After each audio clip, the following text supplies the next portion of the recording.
Pelatih Bahrain Drajan Talajik murka usai supporter timnas Indonesia soraki lagu kebangsaan Bahrain. Loh. Ya, jadi dalam sesi konversi pers setelah pertandingan, Drajan Talajik mengatakan, saya tidak menerima kenyataan bahwa 70.000 orang tidak menghormati lagu kebangsaan Bahrain. Itu tidak benar, tapi selain itu semuanya baik-baik saja. Jadi kalau untuk kasus ini gimana Bapak Drajan Talajik? Dimana dia udah terang-terangan menghina lagu kebangsaan Indonesia dan membuat video seperti ini. Ingat, tidak ada asap jika tidak ada api. Jadi apa yang Anda saksikan di GBK adalah balasan untuk hinaan terhadap lagu kebangsaan kami. Jadi kenapa kami harus menghormati lagu kebangsaan Anda? Dan dia juga menyebutkan bahwasanya gol oleh Romeni hanyalah sebuah keberuntungan. Keberuntungan? Ya, seperti biasa guys, yang menang merayakan, yang kalah menjelaskan. Ditambah sikap yang kurang sopan dari salah satu kiper Bahrain ini yang acungkan jari tengah ke supporter timnas Indonesia setelah pertandingan berakhir. Benar-benar luar biasa ada pemain Bahrain ini ya. Nggak pemainnya, nggak konten kreatornya, nggak pelatihnya, semua sama-sama kurang ajar. Jadi udah sangat layak lah ya Bahrain mendapatkan perlakuan yang sangat manis yang akan dikenang oleh dia dan semua pemain Bahrain. Ampun versi King Indo jago, ampun King Indo jago, Bahrain malu, ampun. Ana pulang dulu, maafin Ana pulang dulu ke Pancoran. Ana pulang dulu King Indo jago. Ampun, Bahrain, Ana dari Bahrain. Ana jauh-jauh dari Bahrain.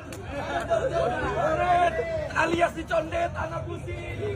Anak pulang dulu. Ampun, marhaban ya Ramadan. Assalamualaikum. Alhamdulillah.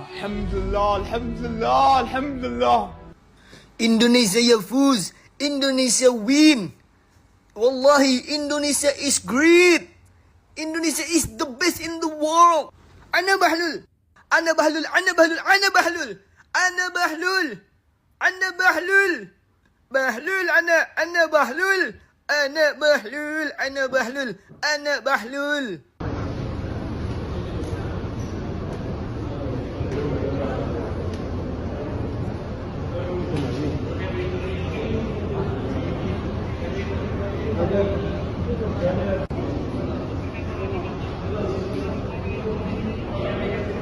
Nggak bakalan aku mau support negara Indonesia lagi dengan apapun hal itu. Tadi Indonesia main bola sama negara Bahrain, pasti kalian semua tahu kan. Jadinya Bahrain itu kan bukan negara aku dong. Nah, jadi aku pergilah support orang Indonesia lagi main. Di situ ada mall, di TV besar di luar, semua orang lagi duduk dan nonton bola. Jadi aku lagi semangatin tiba orang Indonesia. Aku sendiri orang Arab yang di situ. Jadinya begitu Bahrain kalah, semua lihat aku, ngejek aku, "Woi Arab, kalah kau ya, udahlah, jual karpet aja lah, nggak usah main bola lah." Ya Allah, aku bilang, aku lagi support kalian lu. Aku bukan dari Arab Bahrain lu, Arab Irak. Dia bilang, "Allah bang, udahlah, gara-gara kalah jadi malu kan. Aduh, jangan lawan bang, ini Indonesia." Oh, semua orang, cewek-cewek juga, "Iya bang, wah kalah Arab ya, wah, ganting doang, wah, bola nggak bisa main." Wah, ampun ya Allah, apa sih? Aku bilang, demi Allah, aku tadi support kalian biar kalian menang. Dia bilang, "Nggak ada bang, kamu orang Arab, mana mungkin lu support." Ya ampun ya itu, entahlah. Jadi dari hari ini nggak peduli aku ya, nggak mau aku support kalian lagi. Kalian mau kalah, mau menang, nggak urusan aku. Daripada aku ke situ nanti kalian bilang, "Udahlah, jual karpet aja lah, kurma lah, udahlah." Udahlah, itu bukan urusan aku lagi, nggak mau aku support sama sekali. Demi Allah, menang Indonesia semua lihatin aku. "Oh bang, Arab kalah ya. Oh mas, Arab kalah ya mas. Oh bagus." Udahlah. Intinya nggak mau aku support kalian. Udah, nggak mau aku support kalian lagi main bola ya. Awas kalian ya. Jangan kalian nanti bilang, "Justin udah lama sih, kenapa nggak support?" Nggak jadi ya. Nggak mau aku support lagi. Terserah mau bilang apa. Nggak mau support aku lagi lah. Bukan ya. Jual kurma ya. Ya udah, aku jual kurma lah. Udah. Ya. Guys, inilah klasemen sementara grup C setelah timnas Indonesia menang atas Bahrain malam ini dengan skor akhir 1-0. Dan kira-kira bagaimana nih peluang timnas Indonesia untuk lolos ke Piala Dunia? Yuk, mari kita bahas. Oke, dengan hasil timnas Indonesia menang atas Bahrain malam ini dengan skor akhir 1-0, itu membuat timnas Indonesia mendapatkan 3 poin tambahan keduanya dalam kualifikasi Piala Dunia kali ini guys. di mana timnas Indonesia masih berada di peringkat keempat dengan mengoleksi total 9 poin dan hanya terpaut 1 poin dari Arab Saudi yang berhasil menahan imbang Jepang malam ini dengan skor akhir 0-0. Artinya, melihat klasemen sementara grup C kali ini, peluang realistis untuk timnas Indonesia adalah lolos ronde keempat. Loh, berarti peluang untuk finish di peringkat kedua nggak ada ya bang? Jawabannya masih ada guys. Dengan syarat timnas Indonesia wajib memenangkan 2 laga terakhir melawan Cina dan Jepang. Otomatis poin timnas Indonesia menjadi 15 poin, sambil berharap Australia itu kepleset dari 2 pertandingan terakhir. Jadi kalau menurut kalian apakah timnas Indonesia bisa langsung lolos bersama Jepang atau harus berjuang lagi di ronde keempat? Kalian ada yang sama nggak puas banget ngelihat Bahrain kalah walaupun 1-0, pelatihnya ngecek sih, kalah kan jadinya. Ini dia.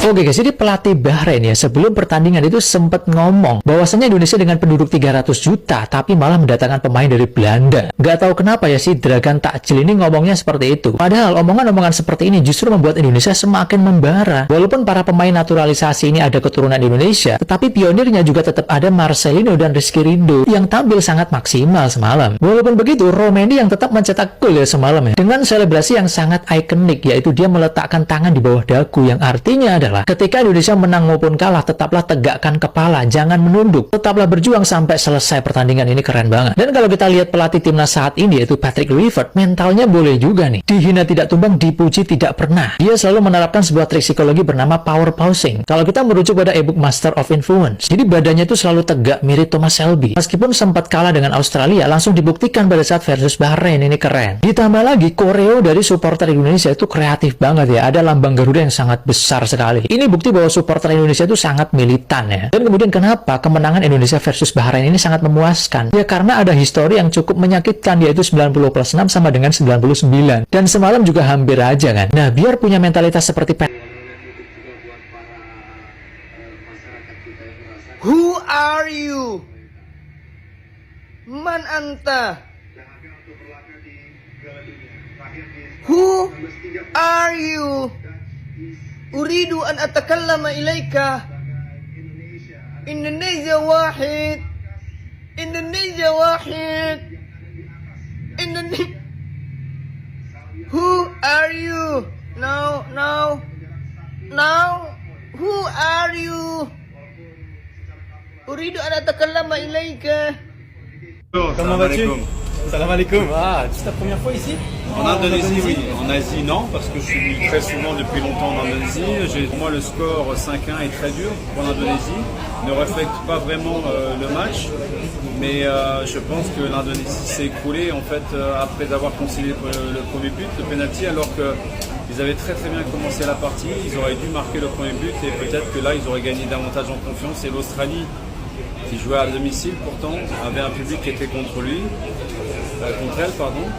Donc ça laisse des regrets ce match. Ouais. Quels sont les ingrédients qui manquent pour que demain il y ait un gros match contre le Bahreïn? Le public déjà, il faudra qu'il soit du début jusqu'à la fin derrière son équipe. Il faudra avoir de la confiance, il ne faudra pas douter même si les événements seront contre l'Indonésie. Il faudra rester soudé, avoir une mentalité de gagnant. Moniala, good luck. Good luck. Kok murung aja, kok kerja betul lah, kerja Yudi nanti kena marah. Kok bisa lah, makanya jangan bodoh kali lah Yudi. Udah aku bilang megang Indonesia aja, megang Bahrain apa lah kau. Semua uang tuh kuat untuk Bahrain dari malam. Kalau Bahrain menang, pulang aku hari ini.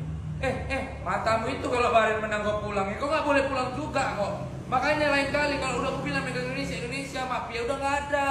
Kita udah pasti cinta Indonesia. Apa karena ada presiden mafia takut? Gak cuma ada presiden ini, Pak Presiden itu udah mencoba memberantas seluruh mafia di Indonesia. Jadi Pak Presiden itu kinerjanya udah bagus. Penjilat pemerintah atau kok penjilat pemerintah, gila kau? Memang iyalah Pak Prabowo pulangkan kami.